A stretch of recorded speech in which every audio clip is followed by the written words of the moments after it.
What's up, everybody? My name is Galston Anthony, the best to ever do it, cinematographer and CEO and director at 8-Track Pictures. There's a lot of title to hold. Hey, I'm proud of it. Hey.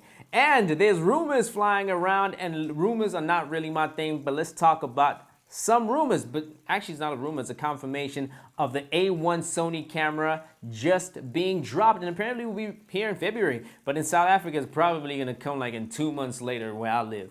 Now, people are comparing it to the R5. It is a fair comparison in some instances and not a fair comparison in others. Now let's talk about the two cameras spec-wise from what we understand. The Canon R5, which is a camera I've been using for 2 weeks, loaned to me by Camera Tech, is an 8K camera, 43 megapixel as far as photography is concerned, and they kind of converted that sensor into an 8K camera, which people are complaining about it's having its 20-25 minutes overheating. It is a 12-stop dynamic range 422 10-bit camera. Now, I gotta say that the 8K is RAW. Not the Canon RAW Lite, but it's the RAW. It's a different kind of RAW. The Canon, I don't understand what's going on. Now, the Sony A1, Alpha 1, is meant to be a flagship photography camera. But the way they built it, as far as the pictures are concerned, from what my eyes can see, it seems like they built it same as the A7S III. Now, I want to just talk about a camera just kind of lightly, but not really go into detail, is the R1, which I believe should be the comparison to the A1.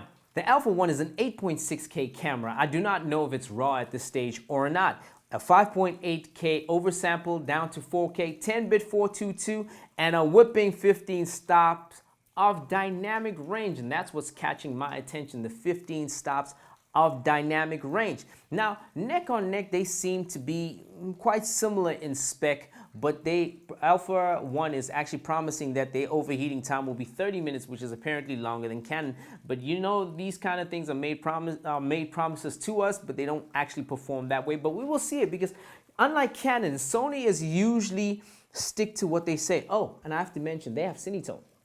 Why am I mentioning the Cinetone profile is because the R5 does not have C-Log 2, and Lord knows how annoying it is working with Canon Log and Canon Log 3 as far as, you know, your referencing is concerned. But then when you can interpret it to C-Log 2, but I prefer kind of monitoring C-Log 2 so that I can grade properly as far as C-Log 2 is concerned, and not monitoring C-Log 3. Then C-Log 2, Canon, why? Please explain why. Were you afraid of cannibalizing other cameras?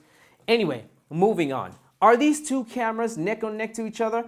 As far as comparison, in some instances, yes. Like I said, in some instances, no. Why do I say no? Well, it depends if my answers are actually accurate. If the Cinetone profile is actually throughout the Sony modes, then obviously the Sony would win, because it already has 15 stops of dynamic range versus the R5 having 12. And worst of all, the fact that it does not have C-Log 2 on the R5 kind of makes it annoying. C-Log 2 is the profile that gives you a little bit more stops in dynamic range.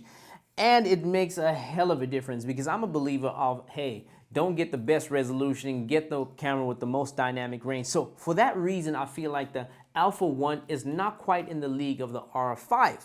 However, if you're going to shoot 8K, I don't understand how the 8K heating up in 30 minutes would be a good camera to use as a video cam, because they're both primarily built as photography cameras that have 8K capabilities. However, I do see it being a drone camera, because Sony recently announced their drones, and you know what, let me just put it like this for you. I believe that the reason why Sony mentioned the drone, it was to market it, and you're like, hey, I got my A7S III, or I intend to buy my A7S III, and I'm gonna put it on this drone. And then boom, an A1 came out, and it makes a lot of sense now. So it seems like Canon fell behind with that, or they've got a master plan in place. But it being a camera used full-time, absolutely not, unless of course you're gonna be using the other modes that do not overheat, and which probably do exist. If not, the A7S III would be a better camera, because it will be a lot cheaper, I think by $2,000 if I have my numbers right. Now, are these two cameras comparable? In some instances, yes. Why? Well, 8K versus 8K, makes sense. 422 10-bit versus 422 10-bit, yes. But overall, I don't think these cameras speak to the same market. But Canon is coming out with an R1. which apparently was supposed to have a global shutter and will not have a global shutter anymore, which for me that was a selling point. But enough with me rambling. I just want you to understand that these two cameras, well, enough with the rambling, but the final thing that I do want to share with these two cameras, if you go check my previous video, the R5 I believe is the best B camera, whereas the A1 is an A camera in most instances, but not really a B cam, but it could be a great crash cam, maybe, what I'm thinking, maybe to the Sony Venice. I don't think a B cam, because if you own a Sony Venice, then surely you can afford another Sony Venice.